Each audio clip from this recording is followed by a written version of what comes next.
오늘 함께 말씀 출애굽기 강의 12번째 시간입니다. 제가 인터넷으로는 좀 거창하게 오늘 여기도 마찬가지 우리가 살아야 하는 이유라는 제목으로 설교를 준비했는데요. 제가 그런 얘기를 요즘 듣습니다. 가까운 분들 통해서도 듣고 제가 기독교 방송도 보면서도 많이 느끼는데, 얼마 전에 제가 기독교 방송 보면서 신학생들에 대한 다큐였는데, 요즘은 이제 신학교 가려고 하는 사람들이 이제 점점 줄어든대요. 그래서 학교도 이제 약간 이제 없어질 수 있는 존폐의 위기가 당장은 아니어도 이제 서서히 이제 걱정해야 되는 상황이 왔다는 거죠. 10대, 20대들이 이제 교회에서 많이 떠나가고, 제가 가까운 분한테도 교회 생활을 굉장히 오래 했던 이렇게 아는 가족이나 사람들이 이제 막상 20대 성인이 되면서는 이제 교회를 떠나가는 이야기들을 이렇게 듣게 됩니다. 아주 많이 듣고 있습니다. 보고 있고요. 제가 프랑스 선교 준비할 때만 해도 프랑스 교회가 사실 굉장히 적어요. 예를 들면 우리 경기도 오면 경기도에 10개 이런 식이에요. 교회가 거의 없습니다. 그래서 프랑스 선교를 가려고 했었던 이유 중에 하나인데, 이제 한국 교회도 예전부터 저는 한 10년 전부터 이제 유럽 교회처럼 한국이 될 거다라고 했는데, 이제 진짜로 그런 시간들이 오고 있고, 코로나가 이제 그 시간들을 더 땡겨준 것 같아요. 그래서 아이들이 교회에 굳이 가야 될 이유와 필요를 느끼지 못하고 있는 거죠. 그거는 분명히 기성세대들의 책임도 크다고 봅니다. 마치 교회를 그냥 애들 만나서 놀고 그냥 즐거운 시간을 보내는 장소로만 알다가, 굳이 그러니까 나이 먹고 어른 되니까 교회 굳이 가야 될 필요성을 못 느끼는 거예요. 교회는 사실은 구원받은 자들의 모임이죠. 복음으로 하나 돼서 똘똘 뭉치는 모임인데, 예전에는 저도 청년과 10대 어른 이런 걸 분리해서 생각해야 된다고 했는데, 요즘은 그렇지 않은 것 같아요. 아이들이나 어른이나 똑같이 복음 듣고 그 복음에 반응하고 하나 되는 게 중요하지 않나 생각을 해봅니다. 무슨 말씀 드리려고 하냐 하면, 살아야 되는 이유, 성도들조차도 굳이 하나님 때문에라는 어떤 이제 의미 부여를 하지 않는다는 거고, 이것이 아래의 세대, 다음 세대들을 넘어가면서 더욱더 명확해지고 있다는 겁니다.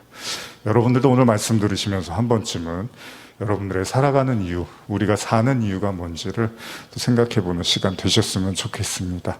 자, 출애굽기 6장 1절에서 8절을 같이 한번 천천히 읽어보겠습니다. 여호와께서 모세에게 이르시되, 이제 내가 바로에게 하는 일을 내가 보리라. 강한 손으로 말미암아 바로가 그들을 보내리라. 강한 손으로 말미암아 바로가 그들을 그의 땅에서 쫓아내리라. 하나님이 모세에게 말씀하여 이르시되, 나는 여호와이니라. 내가 아브라함과 이삭과 야곱에게 전능의 하나님으로 나타났으나 나의 이름을 여호와로는 그들에게 알리지 아니하였고, 가나안 땅 곧 그들이 거류하는 땅을 그들에게 주기로 그들과 언약하였더니, 이제 애굽 사람이 종으로 삼은 이스라엘 자손의 신음소리를 내가 듣고 나의 언약을 기억하노라. 그러므로 이스라엘 자손에게 말하기를, 나는 여호와라. 내가 애굽 사람의 무거운 짐 밑에서 너희를 빼내며 그들의 노역에서 너희를 건지며 편팔과 여러 큰 심판들로서 너희를 속량하여 너희를 내 백성으로 삼고 나는 너희의 하나님이 되리니, 나는 애굽 사람의 무거운 짐 밑에서 너희를 빼낸 너희 하나님 여호와인 줄 너희가 알지라. 내가 아브라함과 이삭과 야곱에게 주기로 맹세한 땅으로 너희를 인도하고 그 땅을 너희에게 주어 기업을 삼게 하리라. 나는 여호와라 하셨다 하라. 지난 시간 말씀들 한번 떠올려 볼까요? 제가 다 설교를 못해서 그 내용들을 좀 나누고 오늘 내용을 나눌 텐데, 그 내용들도 다 나눌지 모르겠습니다. 시간이 또 지나가고 있어서요. 자, 하나님께서 모세에게 이전에 하셨던 말씀을 상기시켜 주죠. 모세가 갑자기 두려워집니다. 그죠? 하나님이 바로에게 말씀을 대언하라고 했더니 모세가 대언을 했어요. 이스라엘 백성들을 꺼내줘라 그랬는데, 바로가 일을 2배로 시키기 시작을 합니다. 그런데 여기서 끝나는 게 아닙니다. 같은 동족 히브리인들도 모세를 원망합니다. 너 때문에 우리가 일을 2배 이상 가까이 더 힘들게 하고 있구나. 도대체 너는 뭐 하는 사람이냐? 네가 어떻게 하나님의 사람이라면 우리의 고통을 더욱더 가중시키고 있느냐라고 모세를 원망을 하는 거죠. 자, 이럴 때 뭐 해야 되죠? 기도해야죠. 그죠? 기도를 왜 하는 거죠? 여러분, 기도를 왜 하는 거죠? 내가 지금 하고 있는 일이 뭔지를 분명히 알려면 기도를 해야 됩니다. 모세가 바로의 말도 듣고 이스라엘 백성의 말을 들으면 사람이 혼란이라는 게 와요. 분명히 나는 하나님의 말씀을 시켜서 말을 했는데 이쪽에서도 반대하고 저쪽에서도 반대를 하니까 마음이 복잡해지는 거예요. 이러면 사역을 못합니다. 하나님의 일을 할 수가 없어요. 사람들의 말을 하나하나씩 받아들이고 인정하고 이해하기 시작하면 하나님의 일을 할 수가 없습니다. 그래서 기도하는 거예요. 자, 기도를 합니다.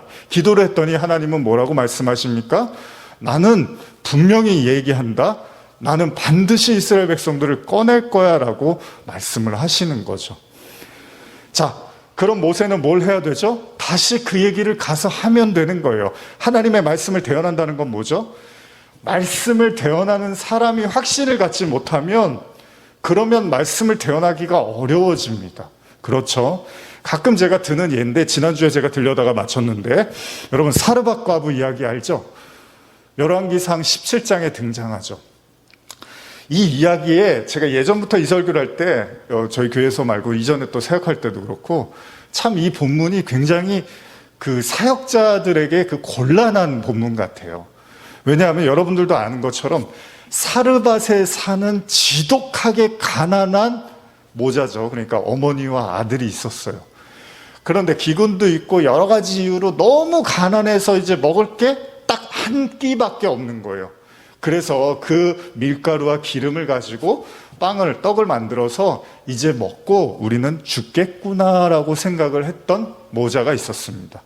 그런데 하나님이 엘리야를 그 사르밧에 있는 과부, 그 여인에게 보낸단 말이에요. 뭐라 그래요? 그거를 나를 위해서도 좀 떡을 만들어 주십시오. 나에게 먼저 주십시오. 이렇게 말을 해요. 이게 사역자들이 이런 데서 불편한 거예요. 그러니까 뻔뻔하잖아요. 사람들이 시험에 들게 하는 말이에요. 여러분들 이 얘기를 일반 사회에서 들으면 야, 진짜 낯짝도 두껍다. 아니, 아무리 하나님의 사람이라도 해도 먹고 살 거 그 한 끼 있는 거를 달라고 하는 게 말이 되느냐, 이렇게 생각을 할 거 아니에요. 근데 여인이 어떻게 해요? 오케이, 그렇게 하겠습니다라고 이야기를 합니다. 열왕기상 17장 14절에서 16절 한번 읽어볼까요? 시작. 이스라엘의 하나님 여호와의 말씀이 나 여호와가 비를 지면에 내리는 날까지 그 통의 가루가 떨어지지 아니하고 그 병의 기름이 없어지지 아니하리라 하셨느니라. 여기까지만. 근데 엘리야가 그냥 한 말은 아니에요. 당신들이 그 마지막 먹을 거를 나한테도 준다면 당신들은 비가 내릴 때까지, 기근으로부터 벗어나는 날부터는 그날까지는 통의 가루가 없어지지 않고 병의 기름이 그치지 않을 거라는 거예요. 엘리야가 괜히 달라고 한 게 아니라 하나님의 말씀이 임했던 거죠. 15절 16절 읽어볼게요. 그가 가서 엘리야의 말대로 하였더니 그와 엘리야와 그의 식구가 여러 날 먹었으나 여호와께서 엘리야를 통하여 하신 말씀같이 통의 가루가 떨어지지 아니하고 병의 기름이 없어지지 아니하니. 이 구절 굉장히 좋아하시거든요. 어르신들 특별히. 그럼 얼마나 좋아요. 맨날 쌀떡을 뜨는데 계속 쌀이 나오고 기름을 뜨는데 계속 요즘처럼 기름값이 이제 비싼데 차 끌고 다니기도 이제 부담스럽잖아요. 근데 계속 기름이 나오고 계속 쌀이 나오는 거예요. 밀가루가 계속 나오는 거죠. 문제는 뭐냐면 여인의 입장에서는 잘한 일이에요. 그런데 제가 지금 말씀드린 건 엘리야의 입장은 어떠느냐. 엘리야의 입장에서는 굉장히 힘든 일이잖아요. 그러니까 이 얼굴에 철판을 깔아야지만 할 수 있는 얘기라는 거예요. 하나님의 사람이면 어떻게 해야 돼요? 여러분들이 알고 있는 하나님의 사람은 어때요? 여러분들이 엘리야라면 이 사르밧 그 모자에게 가서 어떻게 해야 돼요? 아유, 먹을 게 이거밖에 없고 오늘 먹고 죽을 거예요. 그러면 주머니를 털어서라도 뭐를 좀 쿠폰이라도 주든지 뭐 치킨이라도 한 마리 시켜서 주든지 뭘 해야 되잖아요. 근데 그 먹는 걸 달라 그런단 말이에요. 근데 엘리야가 진짜로 자기도 나도 좀 먹어야죠. 저도 먹고 좀 삽시다. 그러라고 한 얘기가 아니라는 거죠. 뭐죠? 중요한 거예요. 여러분, 중요한 건 뭐죠? 하나님의 말씀이 그에게 임해서 하는 얘기라는 거예요. 그 사람의 먹을 것이 탐나서 하나님의 이름으로 나도 좀 대접 좀 받고 싶습니다라고 한 게 아니라 하나님의 말씀이 임해서 그 말씀대로 될 거라는 믿음으로 하는 거죠. 그 아들과 어머니의 만찬에 회방을 놓고 마지막에 밥숟가락 하나라도 얹히려고 한 게 아닙니다. 너희 두 모자가 먹을 그 양식 나에게도 주면 하나님이 축복해 주신다고 했어라고 말씀하는 거예요. 여러분, 요즘 사회가 어떻죠? 이성과 상식, 평등과 정의, 자유와 인간의 권리를 외치는 그런 것들이 소중한 가치인 세상 속에 우리가 살고 있습니다. 이런 관점으로 엘리야의 행동을 이해하면 정말로 엘리야는 쓰레기예요, 쓰레기. 도저히 납득할 수 없는 이야기라는 거죠. 엘리야는 굉장히 큰 신뢰를 범한 사람이 되고 맙니다. 자, 작업량이 2배로 이상으로 늘어난 것으로 보입니다. 모세를 향해서 원망을 합니다. 한 왕으로서도 그래요. 바로 왕이 뜬금없이 신앙파리를 핥고 있는 사람에게 장적 60만 명, 나라의 존폐가 갈릴 수 있는 이 노예들을 풀어준다는 것은 도저히 바로의 입장에서는 상식적으로 이해가 안 갑니다. 여러분, 어떻습니까? 우리는 때때로 우리도요, 신앙생활 하다 보면 도저히 납득할 수 없는 이야기에 직면하기도 한다는 거죠. 근데 여러분, 잘 생각해 보세요. 만약에 여러분과 제가 다 납득이 가는 얘기만 하는, 그러니까 사회적인 지성으로 충분히 용납이 되고 공감이 되고 모두가 오케이 할 수 있는 그런 언어만을 말하는, 그러니까 우리가 수긍할 수 있는 이야기만 하는 그런 말만 늘어놓는 사람이 정말 하나님의 말씀을 대언하고 있는 사람이 맞을까요? 우리가 이 이성과 상식 그런 얘기 많이 하잖아요. 근데 그런 얘기만 맨날 교회에서 하는 사람이 진짜 하나님의 사람이 맞을까요? 다 누구나 오케이 하고 다 좋은 얘기지 하는 그런 얘기만 계속 하는 사람이 정말로 하나님의 사람이 맞는 걸까요? 우리는 스스로 한번 자문해 볼 필요가 있습니다. 예수님이 어떻죠? 제가 자주 하는 얘기지만 예수님이 마지막 때를 이야기하시면서 뭐라 그래요? 야, 너희들이 아무리 훌륭한 일을 많이 했어도 나는 모른다라고 하실 때가 있어요. 언제죠? 마태복음 7장 22절 23절인데요. 한번 같이 읽어볼까요? 오랜만에 우리 이 말씀 한번 정신을 우리가 마음을 모아서 한번 읽어보겠습니다. 그날에 많은 사람이 나더러 이르되 주여 주여 우리가 주의 이름으로 선지자 노릇하며 주의 이름으로 귀신을 쫓아내며 주의 이름으로 많은 권능을 행하지 아니하였나이까 하리니 그때 내가 그들에게 밝히 말하되 내가 너희를 도무지 알지 못하니 불법을 행하는 자들아 내게서 떠나가라 하시니.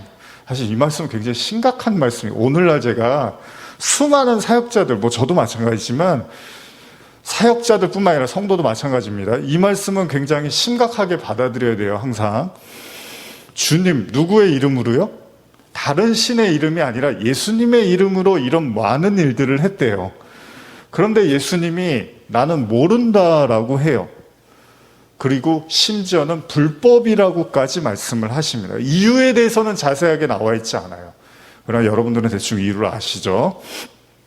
다시 제가 하나 말씀드리고 싶은 거는 여러분들의 신앙, 저의 신앙에 어떤 태클도 걸지 않고 혹은 반대로 하나님의 말씀을 전하는 사람들에게 나에게 필요한 말만 하시고요. 내가 수긍할 수 있는 말만 하세요라고 어쩌면 저와 여러분들도 재갈을 물리고 있는 건 아니냐는 거예요.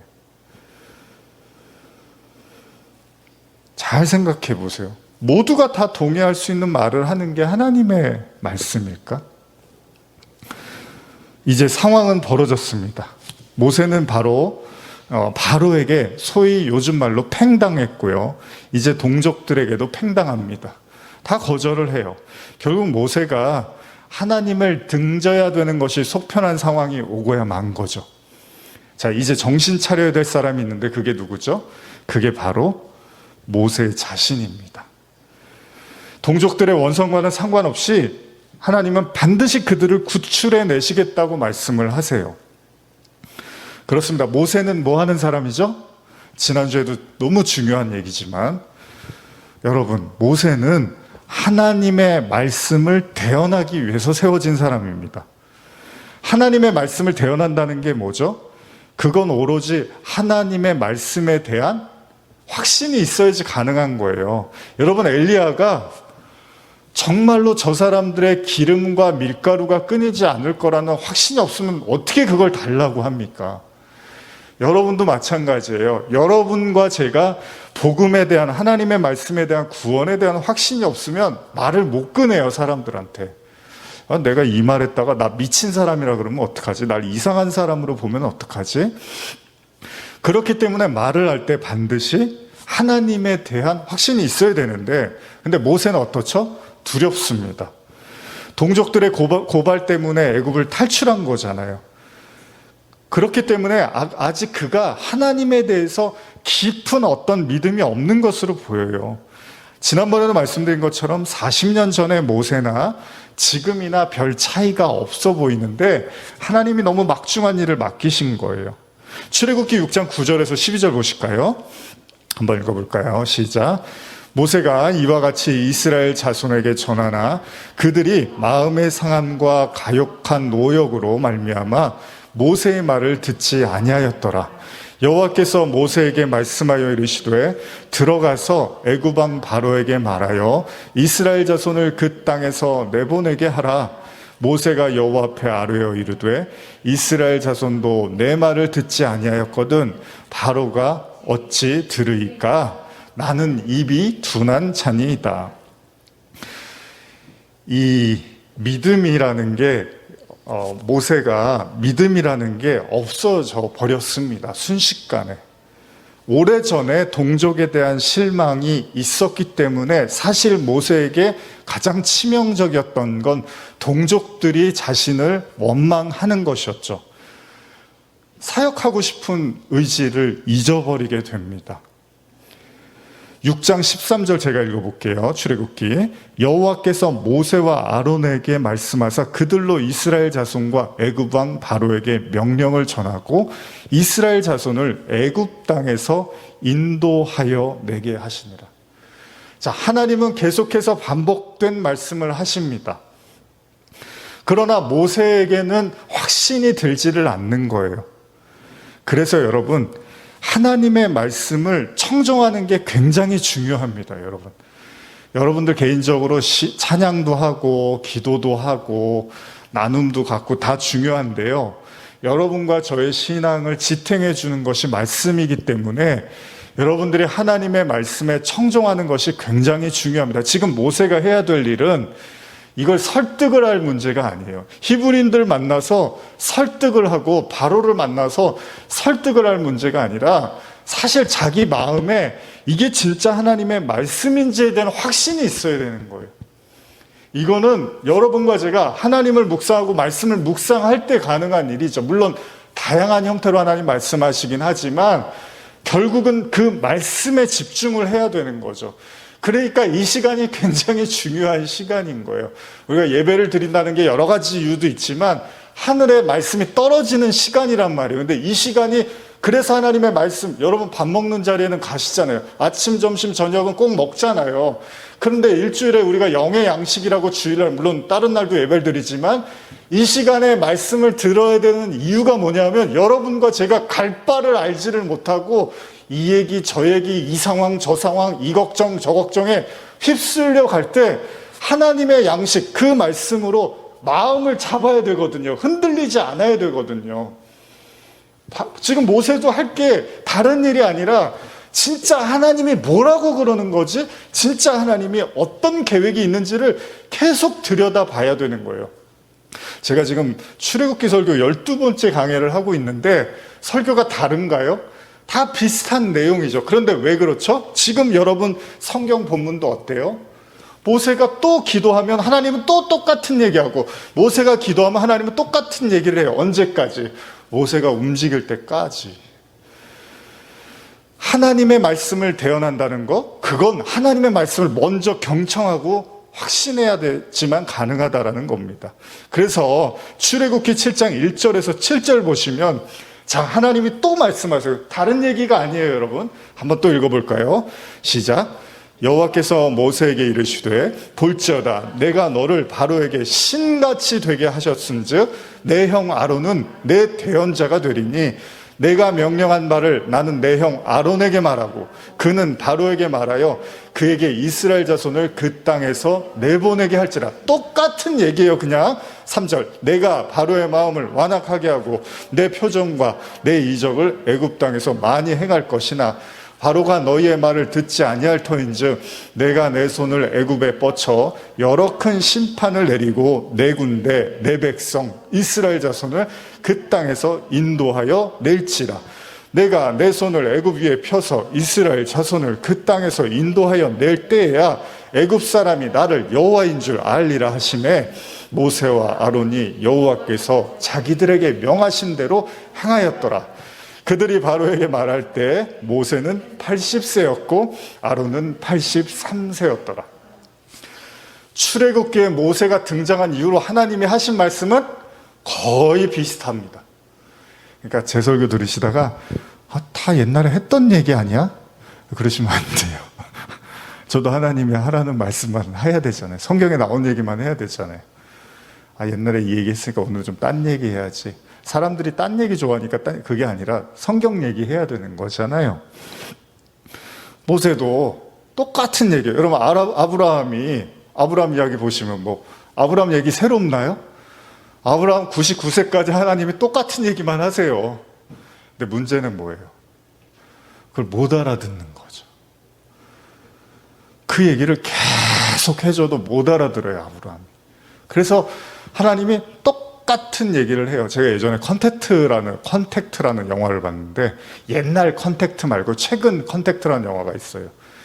외계인 나오고 UFO 나오고 이런 건데, 어느 날 이제 그 공중에 UFO가 떠요. 그래서 이제 과학자들하고 아마 언어학자들 같아요. 이제 소통을 하려고 이제 UFO에 들어가요. 근데 이제 무슨 글자를 써요, 외계인들이. 근데 그게 굉장히 기묘한 글자예요. 그래서 이거를 막 해독을 하려고 이제 여러 최고의 어떤 그런 학식이 있는 사람들이 이제 달라붙어서 연구를 하는데, 나중에 보니까 그 문자가 과거, 현재, 미래를 아우르는 시간과 공간을 넘어선 언어였던 거예요, 문자가. 여러분, 하다못해 외계인들도 그런 말을 물론 외계인이 있다 없다 이런 얘기를 드리는 게 아니라, 그럼 하나님의 말씀이 이렇게 문자로 기록됐다고 해서 이게 그냥 한번 쭉 읽고 성경 통독 한번 쭉 다 읽어서 될 문제가 되겠냐고요. 얼마나 이 얘기 속에 여러분들의 과거와 현재와 미래를 아우르는 엄청난 이야기가. 그래서 이게요, 여러분들이 죽을 때도 이 말씀이 그 말씀이었구나, 아마 그럴 수도 있어요. 그러니까 이거는 오늘 얘기만이 아니에요. 과거의 이야기이기도 하고 오늘의 얘기이기도 하고 미래의 이야기이기도 하단 말이죠. 하나님이 지금 똑같은 얘기를 계속 하는 거야, 모세에게. 자, 그럼 이제 모세는 어떻게 해야 돼요? 여러분, 이 본문들을 보시면서 어떤 생각이 듭니까? 모세가 말씀을 또 들었어요. 하던 얘기를 또 하셨어요, 하나님이. 그럼 모세는 뭘 해야 돼요? 이 복잡한 감정과 생각을, 이 느낌 있잖아요. 이런 걸 내려놓고 그 말씀을 이렇게 받아들여야 돼요. 그 말씀을 전하려고 해야 돼요. 이 사람들의 상태에 휩쓸릴 문제가 아니란 말이죠. 모세가 해야 될 일은 그냥 순수하게 그 말을 그대로 받아들여야 되는 거예요. 여러분, 에스겔서 3장 10절 11절 보시면, 제가 요새 에스겔서 묵상하는데 나중에 기회가 되면 또 에스겔서 나누고 싶어서, 근데 한번 읽어볼게요. 우리 마음을 모아서 좀 더운데 힘을 내시면서 3장 10절 11절입니다. 시작. 또 내게 이르시되 인자야 내가 내게 이를 모든 말을 너는 마음으로 받으며 귀로 듣고 사로잡힌 내 민족에게로 가서 그들이 듣든지 아니 듣든지 그들에게 고하기를 이르기를 주 여호와의 말씀이 이러하시다 하라. 그 뒤에 나오는 얘기들이 더 무섭습니다. 만약에 악인이 있는데 여러분들이 그들에게 말을 전하지 않아서 그 악인이 멸망하면 그 피의 대가를 여러분들한테 찾겠다고 하세요, 하나님이. 그러니까 복음 전해봤자 듣지도 않아요. 하나 내가 아무리 떠들어도 하나 들을 마음이 없어요. 그럴 문제가 아니에요. 하나님이 그 대가를 여러분들한테 찾겠다는 거예요. 중요한 게 뭐냐면 이 말씀을 전한다는 건 듣든지 안 듣든지 계속 말하는 거예요. 이게 굉장히 중요한 거예요. 사역을 이제 모세가 막 시작을 했죠. 모세가 아주 중요한 한 가지를 여기서 깨닫습니다. 뭐요? 내가 뭘 해야 되느냐는 거예요. 모세가 나이 이제 80이 넘어서 뭘 해야 되는지를 모세가 깨닫는 거예요. 뭘 해야 되는 거예요? 말씀을 전해야 되는 거예요. 어떻게 해요? 있는 그대로. 여러분 요한계시록 마지막에 어떻게 끝나죠? 하나님의 말씀에 더하면 심판, 말씀에 빼도 심판입니다. 말씀을 우습게 알고, 그러니까 말씀을 어떤 사람은 전하면서 죄를 짓고 있는 거예요. 사람들이 싫어하니까 말씀을 빼고 전하는 거예요. 싫어하는 말씀은 빼고 전하는 거예요. 그 사람은 말씀을 전하면서 죄를 짓고 있는 거예요. 또 어떤 사람은 말씀을 더해서 자기 마음대로 막 더해서 그 사람들도 설교하면서 죄 짓고 있는 거예요. 그게 만만한 게 아니에요. 말씀은 있는 그대로 전하는 게 굉장히 중요합니다. 에스겔서에 보면 또 그런 얘기 있어요. 느낌 가지고서 예언하는 사람들. 아주 하나님이 경멸하는 사람들 중에 하나예요. 예언한답시고 내가 예언해 줄게. 그러면서 자기 느낌을 막 말해요. 여기에 대해서도 하나님이 분명히 엄하게 말씀하십니다. 있는 대로 말하라는 거예요. 하나님이 주지 않은 얘기는 그런 식으로 막 내가 이런 느낌이 있는데 하면서 막 말하지 말라는 거예요. 여러분 우리도 인생 살면서 고민이 있습니다. 뭐가 있죠? 나는 왜 태어났고 나는 왜 살고 있고 나는 어디로 가는가? 요즘처럼 아마 이런 생각하는 사람들 많지 않을까. 어르신들이야 뭐 이제 많이 사셨으니까 이런 생각들로부터 벗어나셨는지는 모르지만 어떤 사람들은 이런 생각하면 불필요한 철학적 사유라고 말할 수도 있습니다. 근데 여러분 그래도 명색이 사람으로 태어났으면 한 번은 진지하게 고민을 해야 되지 않겠습니까? 나는 왜 살고 있지? 나 왜 사는 거지? 요즘 애들이 이런 고민 많이 해요, 여러분. 학생들이. 여러분 태어나고 싶어서 태어난 사람은 없습니다. 그런데요, 살면서 크게 두 부류의 사람이 있는 것 같아요. 하나는 뭐냐 하면 진짜 살고 싶어서 사는 사람이 있고요. 그냥 크게 제가 나눴을 때 또 하나는 진짜 마지못해 사는 사람이 있어요. 자, 순간 여러분들도 이제 어디인지를 이렇게 딱 생각이 나시죠? 여러분 살고 싶어서 사는 사람, 마지못해 사는 사람. 저희 어머니가 자주 저에게 하시는 말씀 있죠? 정말 나는 마지못해 산다. 인사가 그거예요. 어머니 딱 저를 보는 순간 인사가 난 진짜 마지못해 살아. 진짜 나는 마지못해 살아. 난 정말 강한 것 같아. 무슨 말씀이에요? 살기 싫은데 정말 참아가면서 산다는 거예요. 어머니가 어렸을 때 다치신 이후로 이런 말씀 굉장히 많이 하셨어요. 저는 이런 얘기를 오랫동안 듣고 자랐어요. 근데 어렸을 때는 잘 몰랐지만 이제는 이해도 가요. 얼마나 아프시니까, 얼마나 힘드시면 저런 말씀하실까. 근데 어머니가 이제 언제 그러세요? 이 세상에서 내가 제일 아프고 힘든 사람 같대요. 근데 또 그렇잖아요. 저도 지난주인가 뭘 잘못 먹었는지 배가 막 아픈데 화장실 왔다 들락달락 하는데 이렇게 사는 게 힘든가 갑자기 그런 생각이 듭니다. 자기 고통 앞에는 장사가 없습니다. 아무리 저 사람이 나보다 더 힘들 것 같다 이런 생각도 안 들어요. 우리 교회 안에도 지금 또 건강 때문에 힘들어 하시는 분들 계시지만 내가 아프면은 보이지 않아요. 다른 사람 얘기 들리지 않고. 요즘은 아프신 분들 보면 이해 가요. 여러분, 마지못해 산다는 건요, 뭐죠? 삶의 만족과 즐거움이 없다는 얘기예요. 그리고 이제 몸이 아프면은요, 이거는 더 말할 수가 없어요. 저도 코로나 시작하면서 갑자기 급격하게 이제 기관지나 이런 게 나빠지면서 뭐 숨도 좀 답답해지고 하니까, 이거는 그냥 어머니가 자주 하시는 말씀. 당해보지 않으면 몰라. 다 그런 거잖아요. 이게 몸도 아프지, 또 힘들고 어려운 일 많지, 돈도 없고 뭐 여러 가지 이런 고통들이 있어요. 근데 어떻죠? 어린아이들 시절에는 이런 말 잘 안 써요. 여러분들 어린 나이 때 마지못해 살아, 이런 아이, 큰일 나요. 이런 아이들이 있으면 빨리 가서 안아주고 사랑한다고 해주셔야 되죠. 근데 나이를 들면서는 이제 이런 말들을 나오는데, 요즘 애들은 이제 더 빨라진 것 같아요. 그런 말들이. 이 인생이라는 게 만만치가 않은 거예요. 살면 살수록. 그러다 보니까 이걸 어떻게 해요? 사람들이 악착같이 이제 살아남으려고 독한 마음을 품고 몸부림을 치고 삽니다. 발버둥을 쳐요. 근데 문제가 뭐냐면, 아무리 노력을 하고 노력을 해도 내가 원하는 결과를 또 얻지를 못해요. 내가 원하는 즐거움이 오지를 안 잡혀. 손에 잡힐 것 같은데 안 잡힌단 말이에요. 또 그러다가 갑자기 건강까지 무너져. 그러면 하루하루가 이렇게 힘들어요. 그럼 사람들은 생각합니다. 도대체 내가 왜 살지? 살기는 사는데 살아야 되는 이유가 모호해지는 거예요.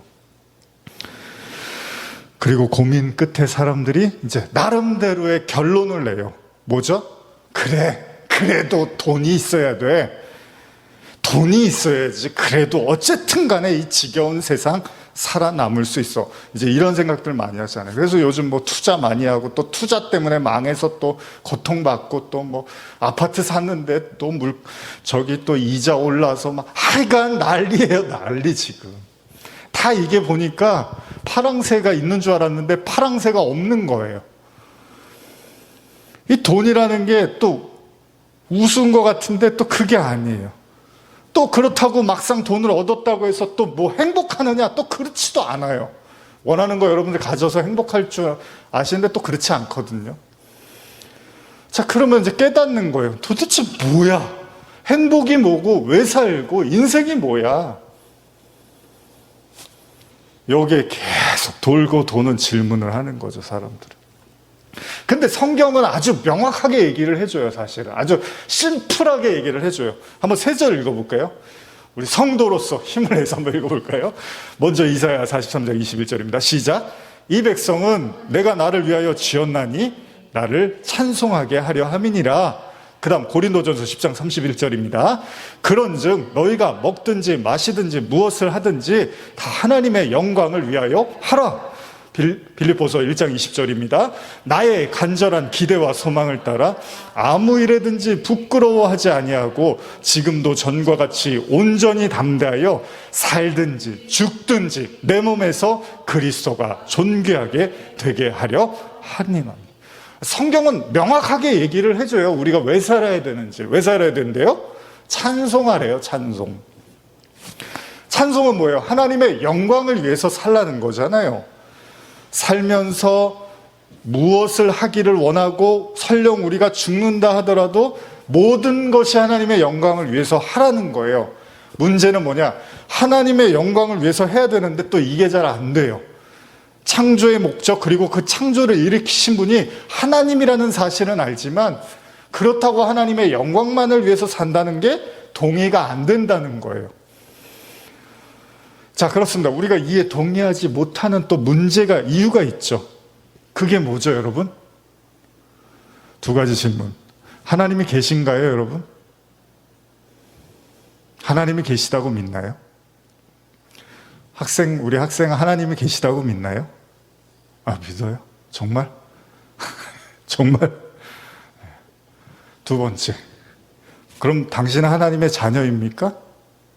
좋아요. 믿는데요. 여러분들 어떠십니까? 하나님이 계시다는 걸 믿습니까? 그리고 그 하나님의 자녀라는 것을 확신하십니까? 하나님의 아들들. 자, 로마서 8장 16절에서 20절 한번 읽어볼까요? 시작. 성령이 친히 우리의 영과 더불어 우리가 하나님의 자녀인 것을 증언하시나니 자녀이면 또한 상속자 곧 하나님의 상속자요 그리스도와 함께한 상속자니 우리가 그와 함께 영광을 받기 위하여 고난도 함께 받아야 할 것이니라. 생각하건대 현재의 고난은 장차 우리에게 나타날 영광과 비교할 수 없도다. 피조물이 고대하는 바는 하나님의 아들들이 나타나는 것이니 피조물이 허무한 데 굴복하는 것은 자기의 뜻이 아니요 오직 굴복하게 하시는 이로 말미암음이니라. 자, 많은 사람들이 고난을 받는 이유, 특히 성도들도 여러분 전도서 보면 고난은 일반이라고 합니다. 우리 어머니가 제가 아무리 내가 제일 고통을 받는 것 같아도 성경은 모든 사람의 고난이 똑같다고 말하고 있습니다.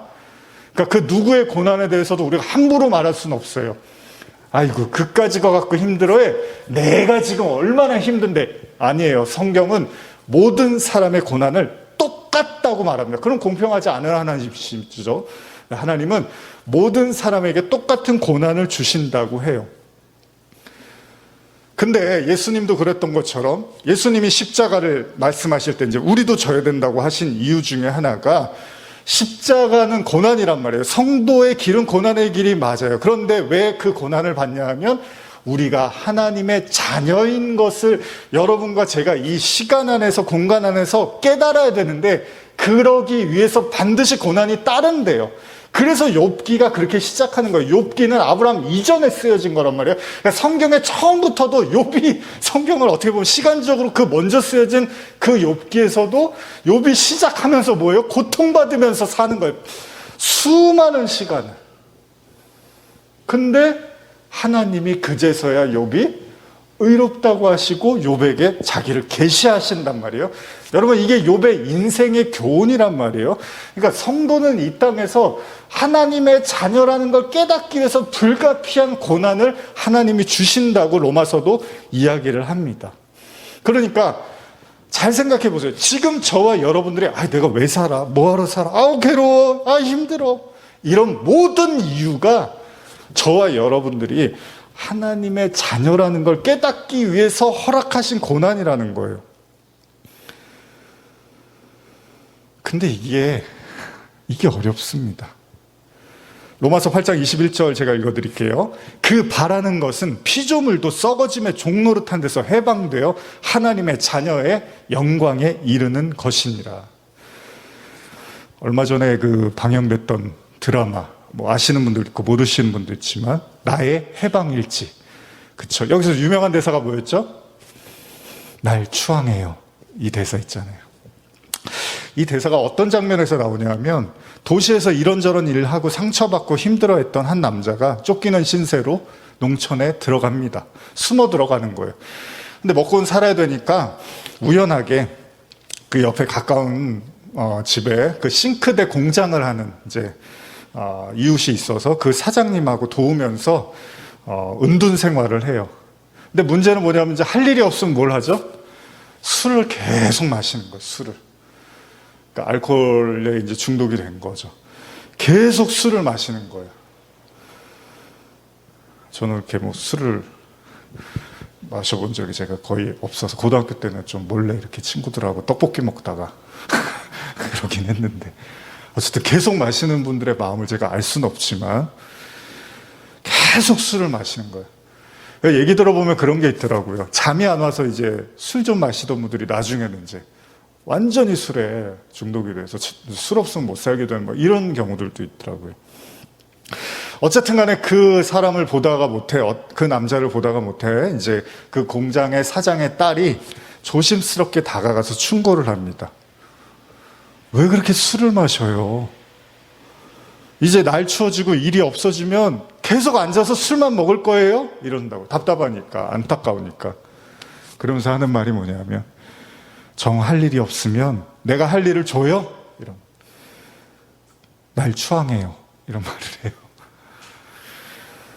여자는요, 남자에게 자신을 추앙함을 통해서 그 지옥 같은 마음에서 벗어나라는 거예요. 제발 그 앉아서 술만 먹지 말라는 거예요. 차라리 다른 뭐를 찾으라는 거예요. 그 일을 나를 사랑해줘요, 나를 추앙해줘요, 이렇게 말을 하는 거예요. 물론 여자 역시도 사랑을 못 받고 자랐다고 생각해서 자기에게 그 사랑을 누가 주기를 간절히 바랬던 거예요. 자기를 채워지기를 원했던 거예요. 날 추앙해요, 이렇게 말을 합니다. 로마서는 우리에게 말합니다. 우리가 하나님의 자녀가 되어야 되는 궁극적 이유는 바로 이 썩어질 피조 세계에서 종노릇하지 말고 거기서 나오라는 거예요. 거기에서 취해 있지 말고 거기서 나오라는 거예요. 그러기 위해서는 하나님을 보라는 거예요. 하나님을 추앙하라는 거예요. 왜요? 하나님이 추앙받고 싶어서 안달이 나셔서가 아니라 이 땅에서 하늘을 보는 것을 배우라는 거예요. 아무리 땅만 쳐다봤자, 옛날에 어렸을 때 그 용돈 어머니가 주시면은 이제 부족하잖아요. 뭐 더 사 먹고 싶고 놀이터 가서 땅만 쳐다보는 거예요. 애들이 그네 타다가 철봉하다가 동전 떨어뜨린 게 가끔 나온단 말이에요. 그럼 얼마나 그 행복한지 몰라요. 계속 땅만 보는 거예요. 땅 봤자 100원, 50원이에요. 그렇죠? 근데 이 땅에 많은 사람들이 그 땅에 중독이 돼서 그 땅에 취해서 그냥 땅만 보고 사는 거예요. 그러니까 바로 같은 사람들이 하늘을 본다니까 게으르다, 게으르다 이러는 거예요.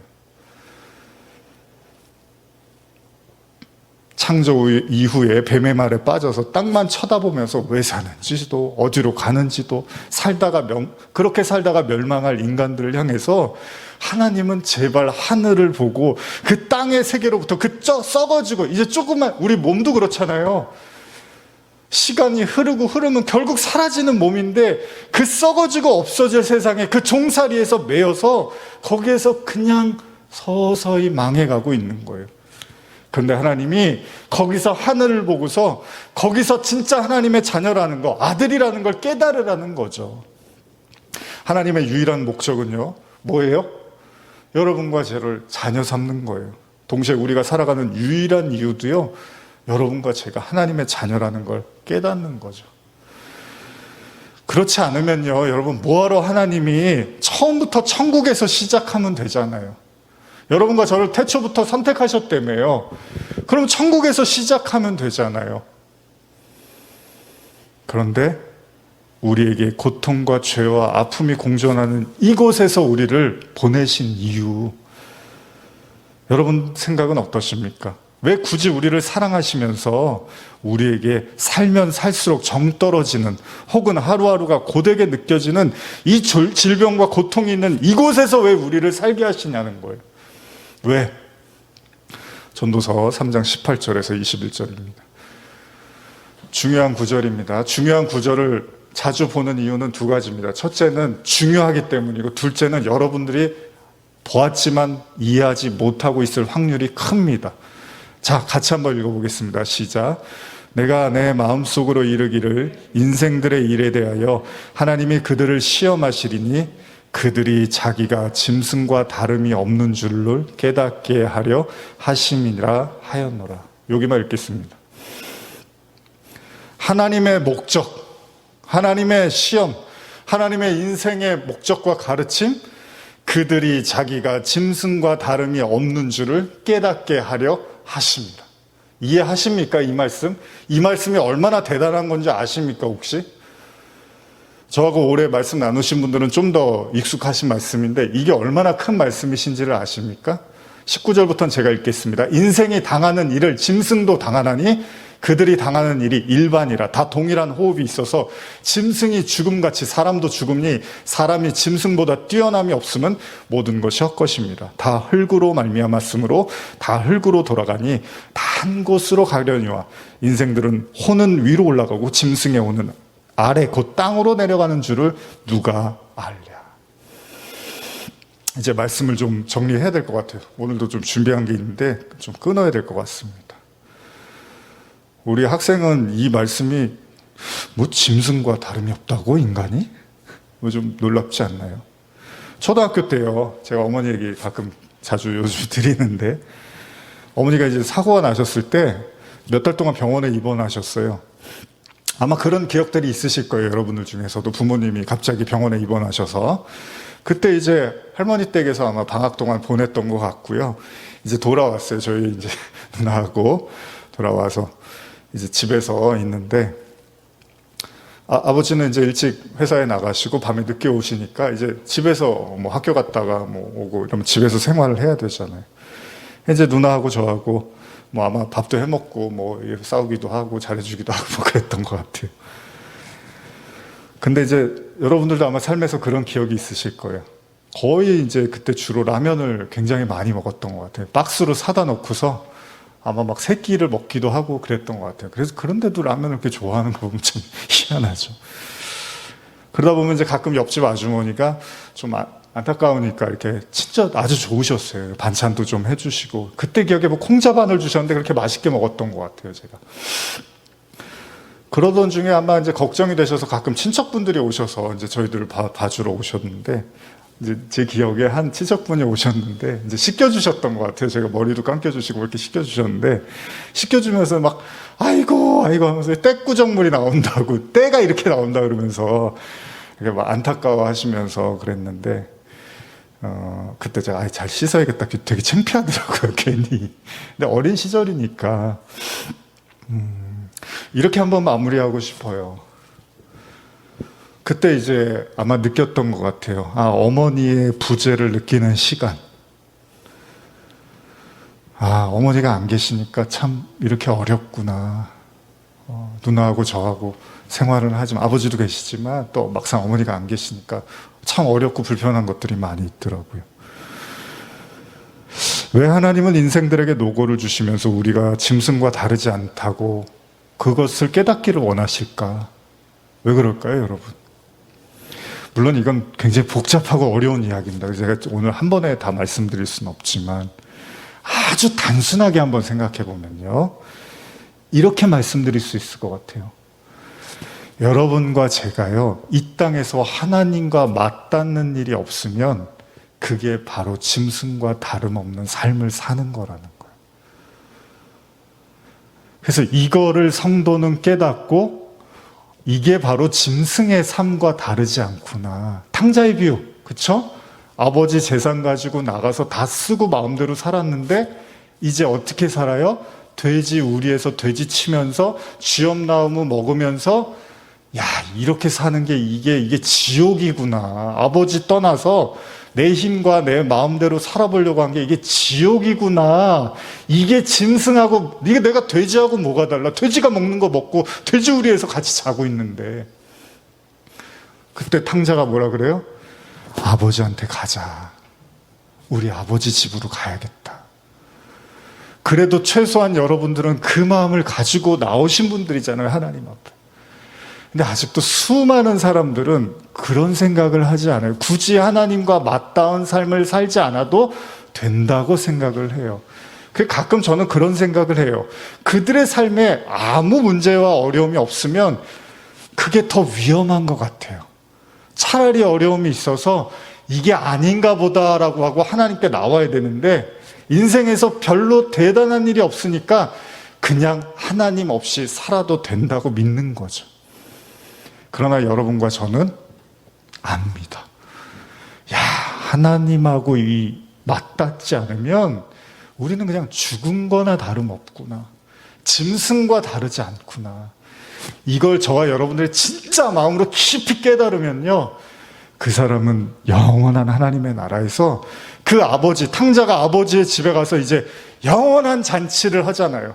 아버지가 네 거, 이거 다 네 거야! 그러잖아요. 그러기 위해서 반드시 깨달아야 되는 지점. 아버지 없이는 나는 완전히 짐승과 다르지 않구나. 그럼 된 거예요, 여러분. 그게 우리의 삶의 목적과 이유입니다. 왜? 우리는 다 탕자니까. 그러나 아버지께 돌아간 탕자는 이 땅을 살면서도요, 여러분, 제가 한 가지만 말씀드리고 마칠게요. 성도의 삶이 고난만 있는 거 아닙니다. 인생이 힘들다고 성도도 다 힘들게 살다가 가는 게 아니에요. 여러분, 반드시 여러분들에게 그 아버지께 돌아가서 그 회복과 은혜를 누리면 여러분들이 이 땅에서의 삶이 결코 믿지 않는 자의 삶과 같지 않습니다. 반드시 천국을 누리는 삶을 살게 됩니다. 우리는 이걸 확신하는 거죠. 모세가 해야 됩니다. 뭘요?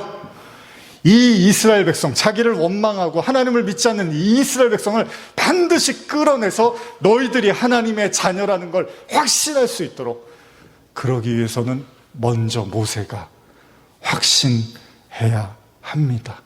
오늘 우리 교회에 있는 모든 성도분들, 이 땅의 모세가 되시기를, 여러분들이 수많은 이 땅만 바라보고 사는 사람들에게 그들을 끄집어내서 하나님의 나라로 인도하시는 모세가 되시기를 간절히 축복합니다. 기도하시겠습니다.